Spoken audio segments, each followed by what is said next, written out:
Shalom Bapak Ibu yang dikasihi Tuhan. Pada pagi hari ini kita akan bersama-sama beribadah kepada Tuhan. Mari kita siapkan hati kita untuk kita sama-sama boleh beribadah kepada Tuhan. Terima kasih Tuhan Yesus, selamat pagi Tuhan Yesus. Pada pagi hari ini Tuhan Yesus, kami boleh sama-sama kembali berbakti beribadah kepada Engkau Tuhan Yesus. Bertahtalah atas setiap kami Bapa, Roh Kudus yang memenuhi setiap kami Tuhan Yesus. Terima kasih Tuhan Yesus.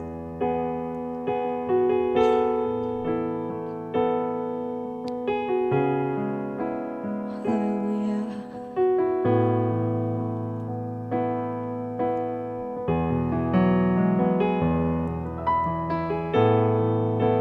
Terima kasih Tuhan.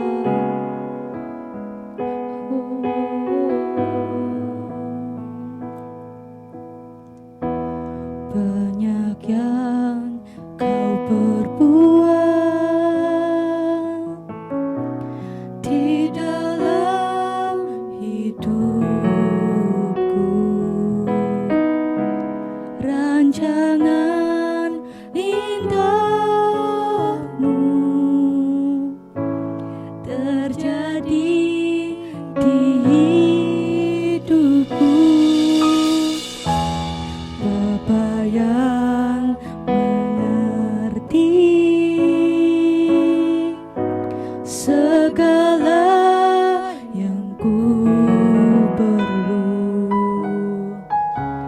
kasih-Mu sempurna nyata dalam hidupku. Mari kita angkat tangan kita. Bersyukur Bapa, ku bersyukur Tuhan buat kasih setia-Mu di dalam hidupku. Ku bersyukur.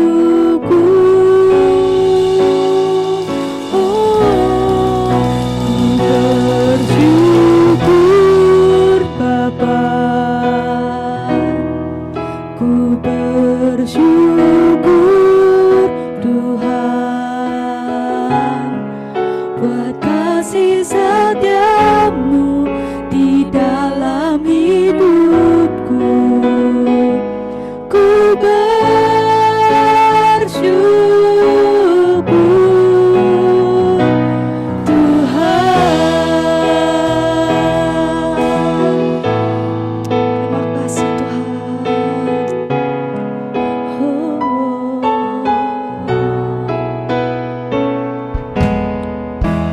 Banyak yang kau perbuat di dalam hidupku, rancangan indahmu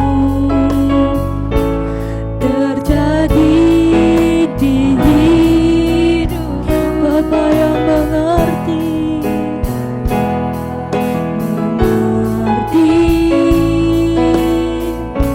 segala yang ku perlu, kasih-Mu sempurna nyata dalam hidup. Mari kita angkat tangan kita sama-sama. Syukur Bapa, ku bersyukur Tuhan buat kasih setia-Mu di dalam hidupku. Ku bersyukur.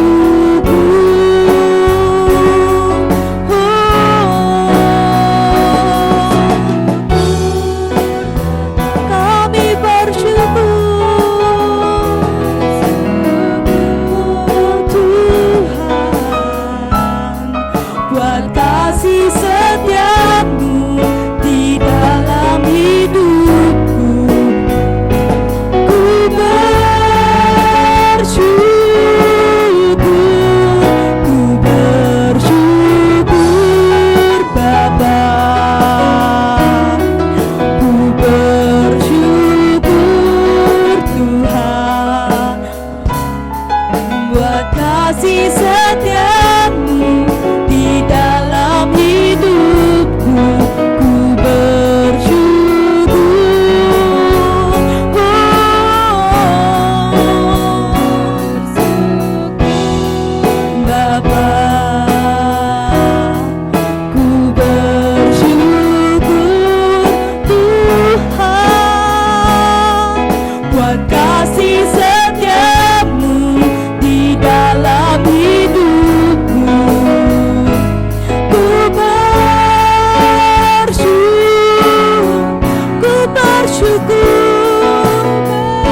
bersyukur Bapa, ku bersyukur Tuhan buat kasih setiamu di dalam hidupku, ku bersyukur.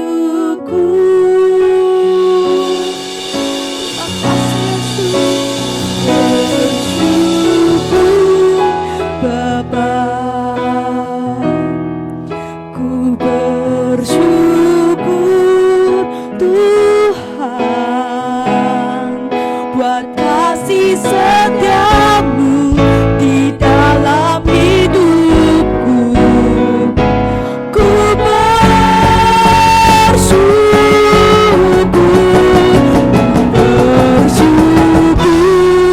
Bapa.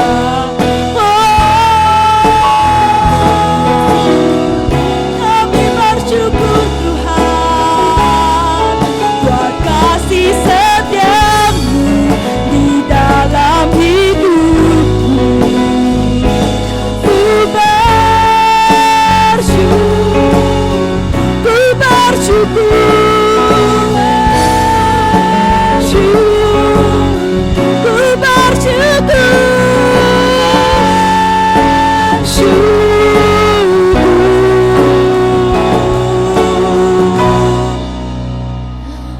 Tuhan, dengan sorak-sorai kemuliaan untuk Tuhan. Haleluya. Terima kasih Tuhan Yesus. Bentar lagi kami akan memuji dan menyembah Engkau lebih lagi Tuhan Yesus.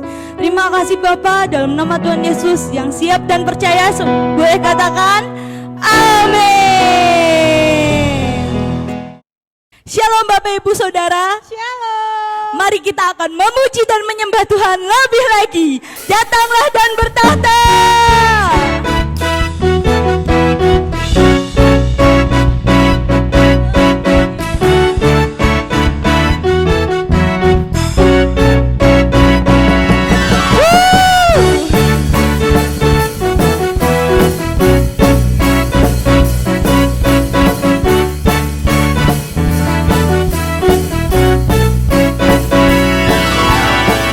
Pelukis cakrawala, perangkai jagat raya, pencipta alam semesta,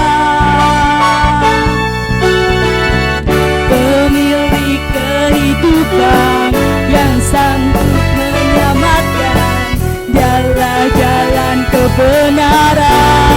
Mari kita angkat tangan kita sama-sama. Kami rindukan kuasa lawatanmu, kebangkitan pasti terjadi. Datanglah dan bertahta, kuatan berkuasa, saat hati bersatu menaikkan pujian, gelembung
Baik Bapak Ibu, sekarang kita akan memberikan persembahan.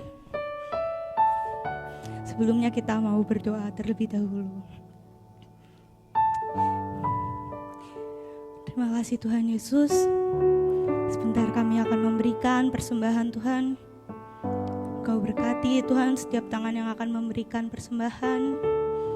Berkati usaha pekerjaan kami Tuhan Yesus. Terima kasih Bapa. Dalam nama Tuhan Yesus kami sudah berdoa dan mengucap syukur. Amin. Berkat Tuhan turun ke atasku, anugerah besar melimpah di hidupku. Setiap hari selalu baru berkatnya mengalir di dalam hidupku. Berkat Tuhan turun ke atasku, anugerah besar melimpah di hidupku. Setiap hari selalu baru berkatnya mengalir di dalam hidupku. Setiap hari selalu baru berkatnya mengalir di dalam hidupku.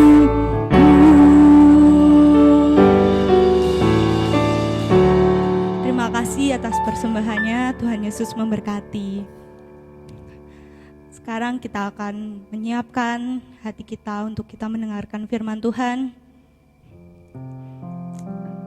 Terima kasih Tuhan Yesus.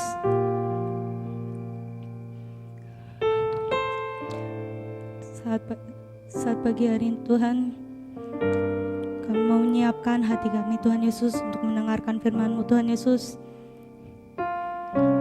Biarlah firman-Mu Tuhan Yesus dapat tertanam Tuhan Yesus di hati kami Tuhan Yesus. Terima kasih Bapa.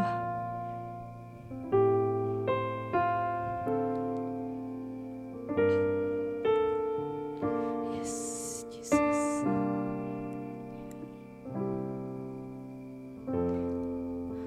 Bersyukur selalu bagi kasih-Mu di dalam hidupku.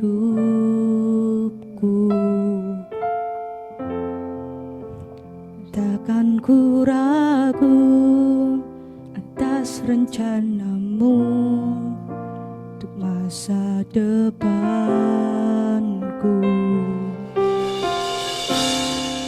Sebagai Bapa yang baik, takkan pernah Kau melupakanku. Sebagai Bapa yang sangat baik,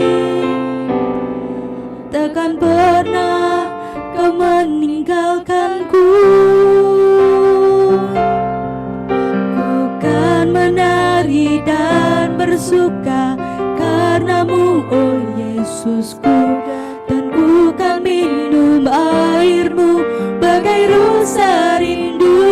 Selalu ku hidup dalam-Mu dan hidup-Mu di dalamku, oh Yesusku, Kau sangat ku cinta.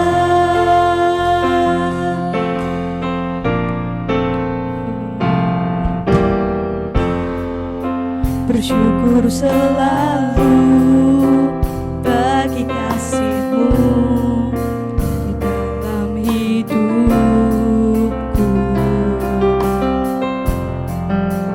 Takkan ku ragu atas rencana-Mu untuk masa depanku.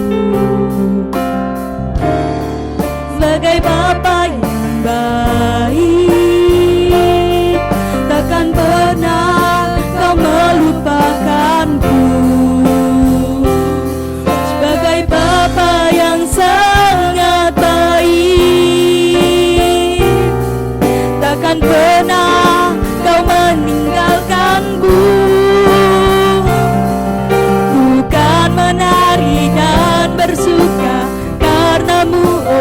Yesusku, dan ku kan minum airmu.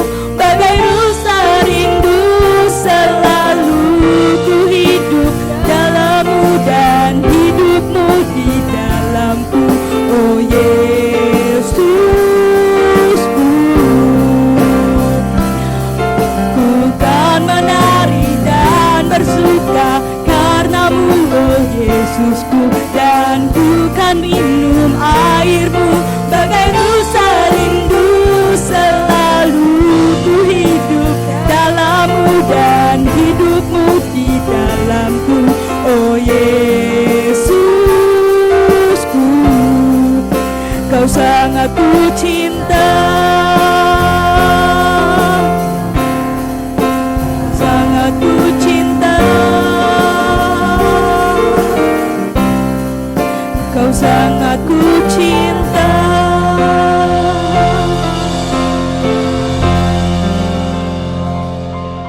Waktu selanjutnya kami serahkan kepada hambanya. Baik, puji Tuhan, shalom. Shalom Bapak Ibu, saya percaya kita semuanya boleh bersuka cita pagi hari ini. Amin. Mari kita akan sama-sama berdoa untuk kebenaran firman Tuhan yang akan kita dengar agar menjadi berkat bagi kita sekalian. Bapa kami di dalam sorga, kami bersyukur pada saat ini kami boleh datang kembali di hadapan hadirat-Mu, bersama-sama rindu mendengarkan firman-Mu. Karena itu Tuhan, berbicaralah kepada kami, firman-Mu menuntun, membimbing, langkah hidup kami agar kami senantiasa berjalan di dalam setiap rancangan-Mu yang sempurna. Berbicaralah Tuhan, kami siap mendengar. Di dalam nama Tuhan Yesus kami berdoa bersyukur, haleluya, amin. Baik, puji Tuhan, sekali lagi shalom. Saya percaya kita semuanya boleh bersuka cita, amin. Puji Tuhan. Saat ini kita akan sama-sama kembali belajar firman Tuhan, di mana minggu yang lalu kita telah belajar firman Tuhan dengan tema hidup dalam otoritas Allah. Kita sudah belajar tentang 3 hal, pengertian tentang hidup dalam otoritas Allah. Yang pertama, orang yang menerima otoritas Allah adalah orang yang mau menerima Yesus. Dan ini satu langkah yang luar biasa. Yang kedua, orang yang mau menjadi murid Yesus. Yang ketiga adalah orang yang mau menjadi berkat. Nah, saat kesempatan ini kita akan melanjutkan kembali, di mana firman Tuhan akan berbicara kepada kita masih dalam tema yang sama, yaitu hidup dalam otoritas Allah. Ayat mas kita akan saya bacakan kembali, yaitu dalam kitab Roma pasal 3 ayat 23, firman Tuhan berbunyi demikian. Karena semua orang telah berbuat dosa dan telah kehilangan kemuliaan Allah. Nah, Bapak Ibu Saudaraku, berbicara tentang otoritas Allah, hidup dalam otoritas Allah. Ini sesuatu yang sangat menarik dan sesuatu yang sangat berharga bagi kita sekalian. Karena kita menjumpai ada begitu banyak orang hidupnya tidak menerima atau tidak memiliki otoritas Allah. Hidupnya hidup yang dikendalikan oleh keadaan, oleh situasi, oleh masalah, oleh persoalan. Hidupnya dikendalikan oleh ekonomi, oleh keuangan. Tetapi pada waktu saudara dan saya hidup di dalam otoritas Allah, maka saudara dan saya menjadi penentu keadaan, bisa menyikapi dengan baik dan benar. Karena itu ayat ini dikatakan semua orang telah berbuat dosa dan telah kehilangan kemuliaan Allah.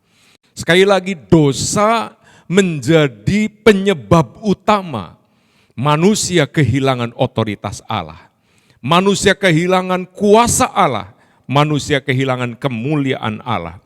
Karena itu, untuk mengembalikan otoritas itu, saudara, kita sudah belajar, kita harus menerima Yesus, kita harus menjadi murid Yesus, kita harus bersedia menjadi berkat.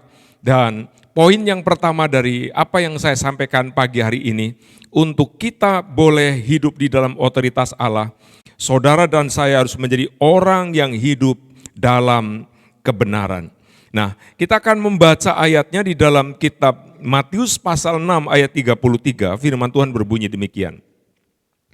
Tetapi carilah dahulu kerajaan Allah dan kebenarannya, maka semuanya itu akan ditambahkan kepadamu. Saudaraku, Yesus menegaskan kepada kita supaya hidup kita itu tidak dikendalikan oleh ekonomi, oleh kebutuhan-kebutuhan jasmani, Maka ayat ini menekankan cari dahulu kerajaan Allah dan kebenarannya. Maka semuanya akan ditambahkan kepadamu. Saudara, seringkali dalam menjalani kehidupan kita ini yang diutamakan dalam hidup kita itu mencari kebutuhan jasmani, mencari uang, mencari makan, mencari minum, mencari pakaian, menjadi prioritas utama. Setelah kita mencari semuanya dan kita menghadapi benturan-benturan, tantangan-tantangan, kesulitan-kesulitan, kendala-kendala, maka saat itulah kita mulai duduk diam dan mulai bertanya kepada diri kita masing-masing. Pertanyaannya adalah, mengapa saya gagal? Mengapa semua yang saya lakukan tidak menghasilkan? Mengapa tantangannya begitu banyak? Mengapa persoalannya begitu banyak? Lalu saudara menjumpai diri saudara begitu lemah, tidak berarti, tidak berdaya, dan saudara sulit akan bangkit kembali menatap hari esok. Sedangkan cara Tuhan memandang kehidupan itu berbeda.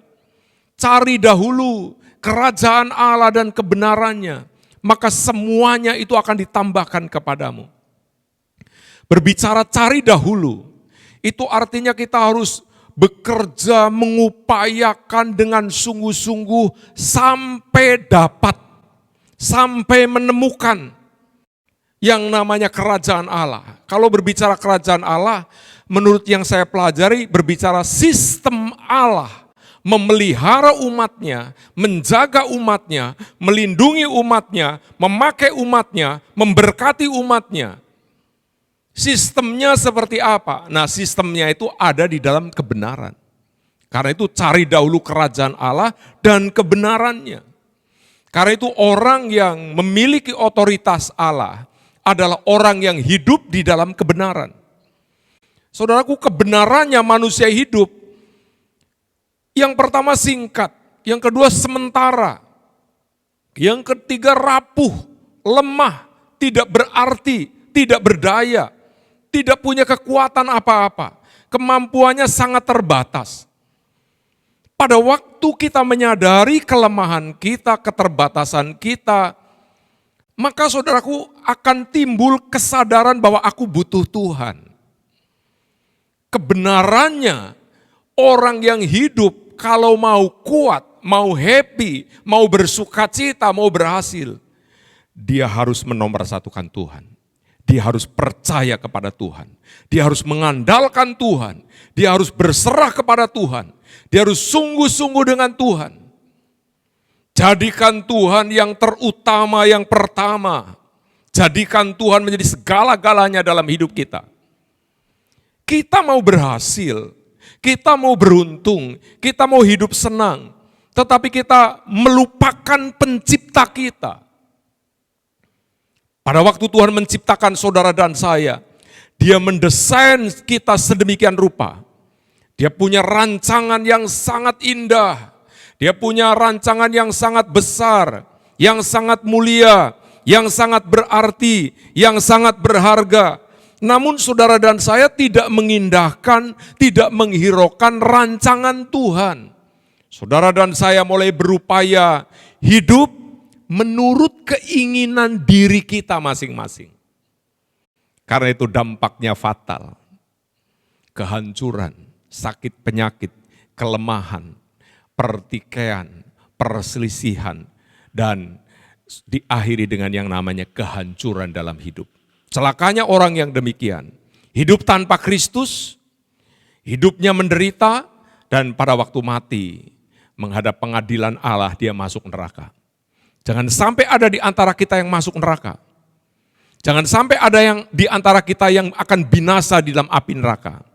Tetapi pastikan hidup kita semua sudah menerima Yesus, sudah diselamatkan, dan ayo kita hidup di dalam kebenaran. Saya percaya pada waktu saudara menghidupi kebenaran firman Allah, yang pertama kebenaran itu akan membebaskan. Karena Alkitab berkata, di mana ada kebenaran, di situ ada kemerdekaan. Di mana ada kebenaran, di situ akan tumbuh damai sejahtera. Karena itu mari saudaraku, jangan benar menurut diri kita, tetapi benar menurut firman Tuhan. Karena kebenaran manusia itu, saudaraku, tidak bisa menjadi patokan. Benar menurut saya, belum tentu benar menurut saudara. Benar menurut suami, belum tentu benar menurut istri. Tetapi kalau suami istri, saya dan saudara menggunakan kebenaran sebagai standar kehidupan, maka setiap kita menerima otoritas Allah untuk menjalani hidup, untuk mengarungi kehidupan dengan baik dan benar. Karena Tuhan senantiasa memberkati hidup kita sekalian. Yang kedua, saudaraku, orang yang hidup di dalam otoritas Allah adalah orang yang hidup dengan kerelaan. Saya akan membacakan ayatnya yang tidak asing bagi kita, yaitu di dalam Kolose pasal 3 ayat 23, firman Tuhan berkata demikian.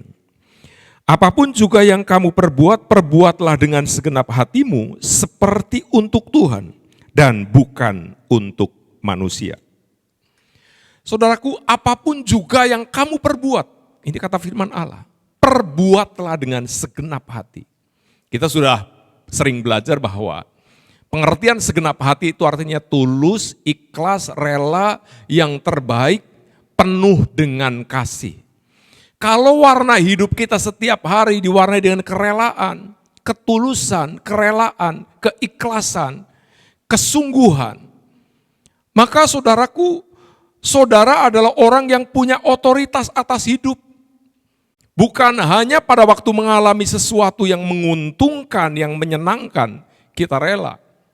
Tetapi di masa-masa sulit, saudara pun hidup dengan kerelaan. Satu contoh ayat yang saya akan bacakan di dalam kitab 2 Korintus pasal 12 ayat 10, firman Tuhan berkata demikian.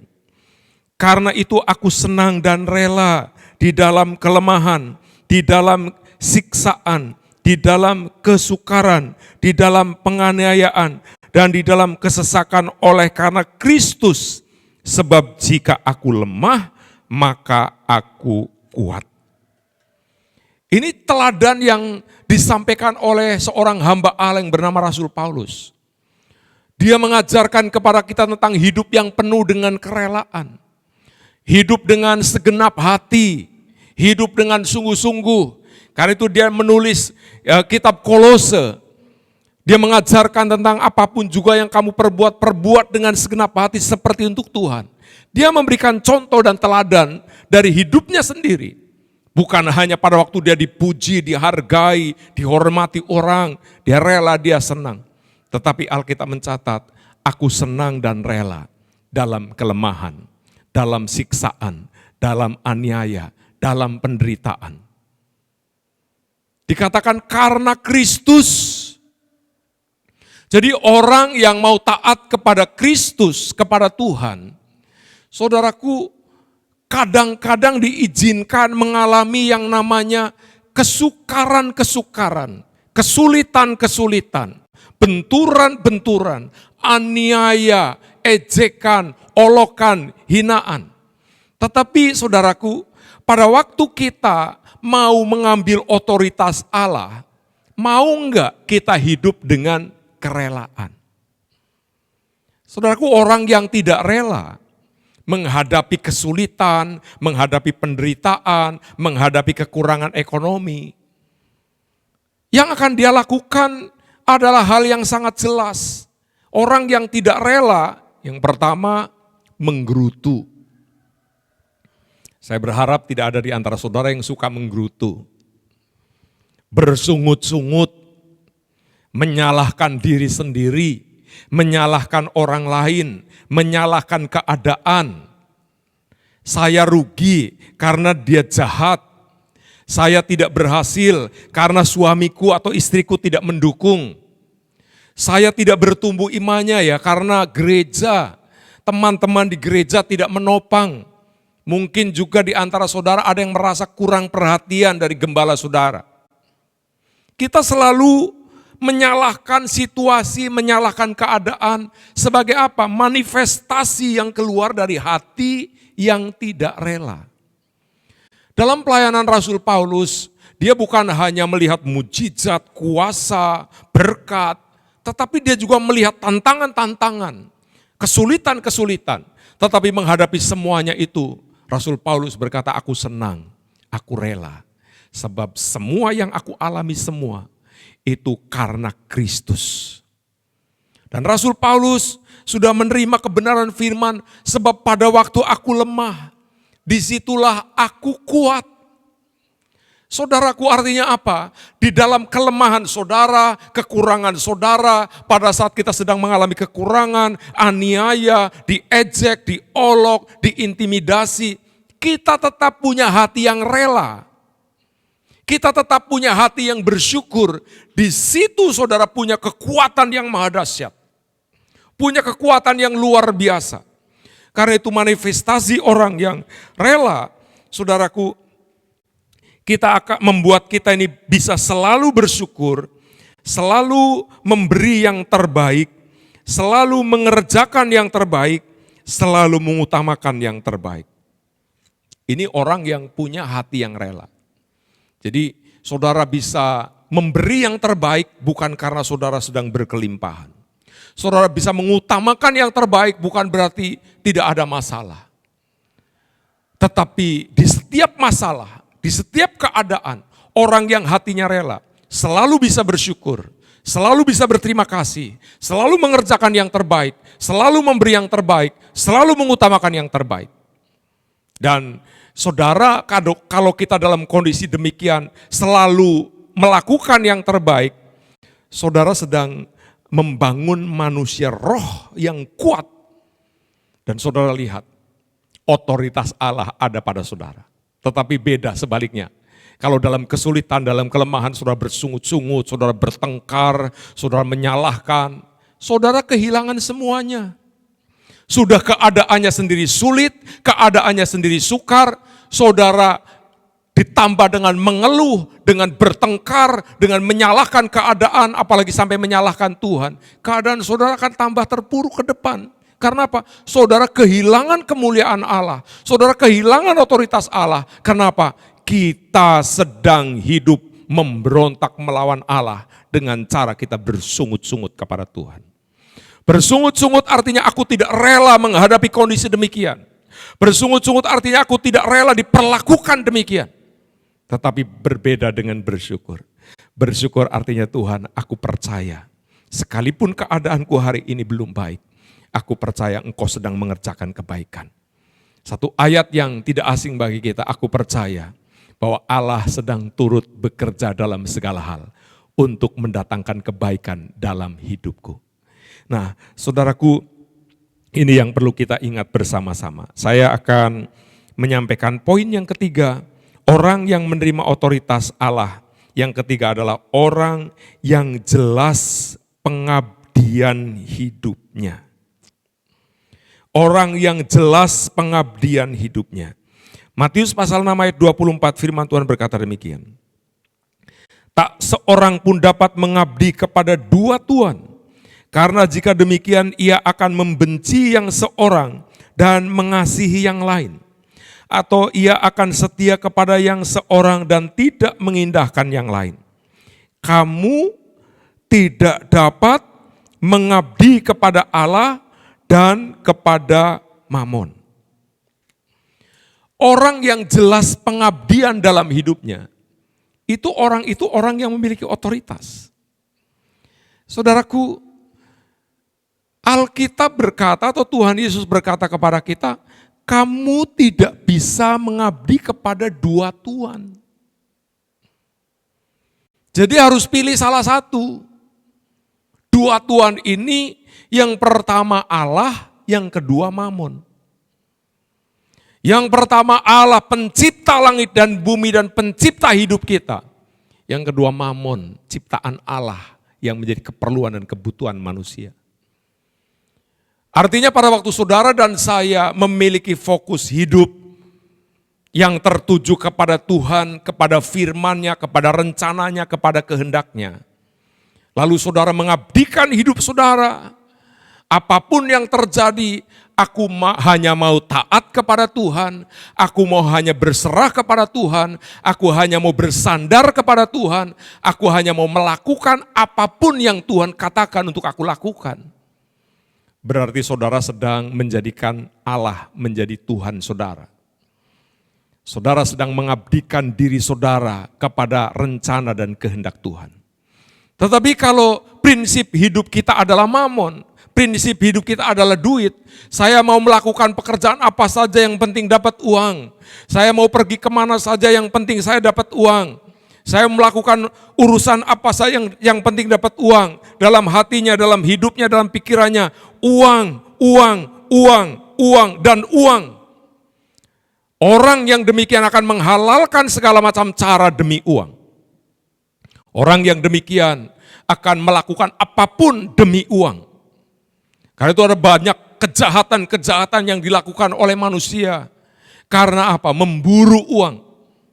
Dan Alkitab berkata akar dari segala kejahatan adalah cinta uang.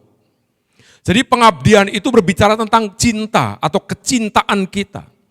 Saudara, kalau cinta Tuhan, Tuhan pasti kasih uang.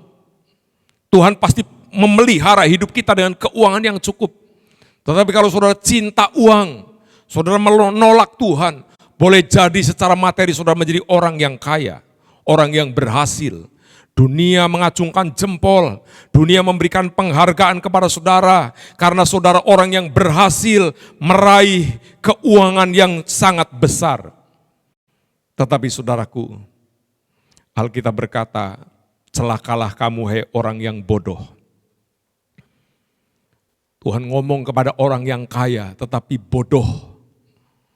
Karena hanya kaya secara materi, dia tidak kaya di hadapan Allah. Jadi orang yang secara materi kaya tetapi tidak percaya kepada Allah, di hadapan Allah itu orang bodoh. Dan Tuhan katakan malam hari ini jiwamu akan diambil. Untuk apakah harta kekayaan yang begitu banyak yang engkau kumpulkan? Engkau tidak bisa menikmati, engkau tidak bisa merasakan, engkau tidak bisa menikmati apapun yang kau telah peroleh. Saudaraku ini kasih Tuhan, karena itu pada waktu kita jelas pengabdian kita kepada Allah. Boleh jadi orang yang mengabdi kepada Allah, mungkin secara materi kita biasa-biasa saja. Tidak sehebat, sekaya orang-orang yang ada di luaran sana. Tetapi saudaraku, pada waktu kita menetapkan pengabdian kita hanya kepada Allah, warna hidup kita, ukuran hidup kita, harga diri kita tidak ditentukan dengan banyaknya harta yang sudah kita kumpulkan. Warna hidupnya ditentukan dengan apa kata Tuhan, apa kata firman Allah, apa kata kehendak Tuhan. Saudara, kalau kita mengabdi kepada Allah, Allah itu jadi Tuhan kita, jadi bos kita, jadi cukong kita. Apakah mungkin Allah mau menjerumuskan kita, menelantarkan kita, supaya kita ini hidupnya blangsak, kata orang Sunda. Supaya hidup kita ini menderita sengsara. Pertanyaannya begini, apa sih untungnya? Tuhan tidak memberkati kita. Tuhan menahan rezeki kita. Bagi Tuhan untungnya apa, saudaraku? Enggak ada sama sekali. Tetapi kenapa seringkali kita sebagai orang yang mengaku Kristen tetapi terus-menerus dilanda masalah ekonomi yang bertubi-tubi? Pertanyaannya, apakah saudara jelas dengan pengabdian saudara kepada Tuhan? Sebab saya akan membacakan satu ayat yang perlu menjadi pegangan kita di dalam Kolose 3 ayat 24. Kamu tahu bahwa dari Tuhanlah kamu akan menerima bagian yang ditentukan bagimu sebagai upah. Kristus adalah Tuhan dan kamu hambanya. Kalau saudara pengabdiannya jelas, ketaatannya jelas kepada Tuhan, saudara melakukan segala sesuatu dengan kerelaan. Kristus adalah Tuhan, kita hambanya. Dia akan memberi upah. Karena itu setiap orang yang bekerja, yang melayani, yang taat, penuh dengan kerelaan, ada upahnya masing-masing. Karena itu mari saudaraku, kita mau belajar melakukan bagian kita. Nah, sebagai ayat terakhir saya akan sampaikan di dalam Matius pasal 28 ayat 18 sampai ayat 20. Tuhan Yesus berkata begini, Yesus mendekati mereka dan berkata, kepadaku telah diberikan segala kuasa di sorga dan di bumi. Karena itu pergilah, jadikanlah semua bangsa muridku, dan baptislah mereka dalam nama Bapa dan Anak dan Roh Kudus, dan ajarlah mereka melakukan segala sesuatu yang telah kuperintahkan kepadamu. Dan ketahuilah, aku menyertai kamu senantiasa sampai kepada akhir zaman. Berbicara tentang otoritas, saudaraku, kita sebagai orang yang berada di bawah otoritas, yaitu otoritasnya Yesus. Nah, Yesus berkata kepada kita, segala kuasa telah diberikan kepadaku, baik di sorga maupun di bumi. Orang yang berada di dalam otoritasnya Yesus mendapatkan perintah, pergilah, jadikanlah semua bangsa muridku, baptis mereka dalam nama Bapa, Anak, dan Roh Kudus. Lalu dikatakan, ajar mereka untuk melakukan segala sesuatu yang telah kuperintahkan kepadamu. Dan ketahuilah, aku menyertai kamu senantiasa sampai pada akhir zaman. Saudaraku, sebagai sebuah kesimpulan yang sangat jelas, kalau kita mau hidup di dalam otoritas Allah, maka kita harus taat dengan apa yang diperintahkan oleh Tuhan, yaitu pergi. Kita berkarya, kita memberitakan Injil, menceritakan siapa Yesus, menceritakan keselamatan. Kalau ada teman-teman kita yang mau bertobat, mau percaya, kita baptis orang itu dalam nama Bapa, Anak, dan Roh Kudus. Setelah dibaptis, orang itu harus diajar oleh kita untuk melakukan segala sesuatu yang Tuhan sudah ajarkan kepada kita, agar orang itu taat kembali, supaya otoritas itu ada dalam dirinya. Terhadap orang yang mau melakukan otoritas Allah, yaitu pergi memberitakan Injil, membaptis, mengajar, Tuhan katakan, ketahuilah, aku menyertai engkau. Aku menyertai engkau senantiasa sampai akhir zaman. Ini jaminannya, saudaraku.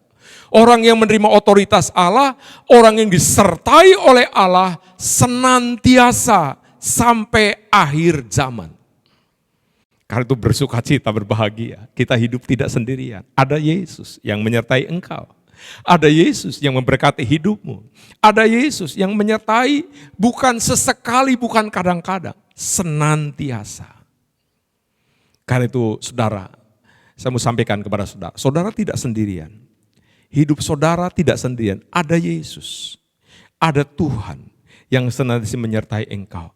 Dan Tuhan yang memberikan otoritas kepadamu untuk meraih setiap janji Tuhan di dalam kehidupan ini. Kiranya Tuhan Yesus memberkati kita sekalian. Mari kita berdoa buat firman Tuhan, agar kita semuanya boleh diberkati. Bapa kami di dalam sorga, kami bersyukur pada saat ini kami telah mendengarkan firman-Mu tentang hidup dalam otoritas Allah. Engkau memberkati setiap kami, anak-anak-Mu, hamba-hamba-Mu dimanapun kami berada. Bila setiap kebenaran firman memberkati, menguatkan, meneguhkan, mengingatkan kembali untuk kami kembali kepada rancangan Tuhan. Agar setiap anak-anak-Mu memiliki otoritas ilahi, otoritas Allah, otoritas demi nama Yesus. Kami hidup di dalam tuntunan, bimbingan, dan berkat Tuhan yang sempurna. Hamba-Mu berdoa untuk anak-anak-Mu yang sedang sakit, yang sedang lemah, di dalam nama Yesus, oleh kuasa bilur-bilur Yesus, mereka semua sehat, mereka semua dipulihkan, mereka semua dihibur, diteguhkan di dalam Tuhan. Karena itu di dalam nama Yesus, hei anak-anak Tuhan, engkau yang sedang sakit, saat ini terima mujizat, terima kesembuhan, terima kasih karunia, engkau bangkit dari kelemahan, engkau bangkit dari sakit penyakit, bahkan engkau bangkit dari kelemahan ekonomi, kelemahan keluarga. Dalam nama Yesus, terima berkat, terima pengurapan, terima kasih karunia. Engkau hidup di dalam otoritas kerajaan Allah. Sehingga apapun yang kau perlukan saat ini, Tuhan yang mencukupkan hidupmu. Terima kasih Bapa, kami juga berdoa untuk bangsa negara kami, bangsa Indonesia yang terus masih dilanda pandemi COVID-19. Kami memohonkan kasih karunia-Mu, kami memohonkan kemurahan-Mu, bangsa kami boleh dipulihkan oleh Tuhan, bangsa kami boleh disembuhkan oleh Tuhan. Karena itu kami berdoa untuk presiden, wakilan, seluruh jajaran pemerintah sipil maupun militer, dari pusat sampai daerah, bahkan sampai pelosok-pelosok pedesaan, diberkati diberkati oleh Tuhan, diberi hikmat, diberi kuasa, diberi wibawa untuk menangani wabah COVID-19 ini, untuk menghadapi negeri ini tetap aman, tetap maju, tetap bertumbuh secara ekonomi, tetap menjadi negara yang semakin diberkati oleh Tuhan, diselamatkan oleh Tuhan. Terima kasih Bapa, kami mengucap syukur, karena itu kami boleh mengatakan kata-kata berkat untuk negeri ini. Kami mau menyatakan shalom Indonesia, engkau sudah diberkati Tuhan, engkau sudah dipulihkan Tuhan, engkau sudah disembuhkan Tuhan. Negeri Indonesia menjadi negeri yang aman, menjadi negeri yang makmur, menjadi negeri yang mengenal Allah, menjadi negeri yang bertobat dan berbalik kepada Tuhan. Menjadi negeri yang para pemimpin, tokoh masyarakat, tokoh agama, dan seluruh tokoh ekonomi, politik, pendidikan diberkati oleh Tuhan. Terima kasih Bapak, kami mengakhiri ibadah pagi saat ini dengan penuh ucapan syukur. Bapak Ibu Saudaraku, angkat kedua belah tanganmu, tengadakan wajahmu. Haleluya. Saat ini terimalah berkat damai sejahtera dari Allah Bapa, kasih sayang dari Tuhan Yesus, persekutuan dan pengurapan yang berlimpah-limpah di dalam kuat kuasa Roh Kudus turun dalam hidupmu. Diberkatilah engkau, diberkatilah keluargamu, diberkatilah anak-anakmu, diberkatilah ekonomimu, diberkatilah kesehatanmu, diberkatilah engkau pada waktu masuk, pada waktu keluar, di kota, di desa, dimanapun kau berada, tangan Tuhan selalu menopang hidupmu, sehingga apapun yang kau kerjakan selalu dibuat Tuhan berhasil. Hari ini sampai selama-lamanya Tuhan memberkati engkau. Haleluya, amin. Tuhan Yesus memberkati saudara.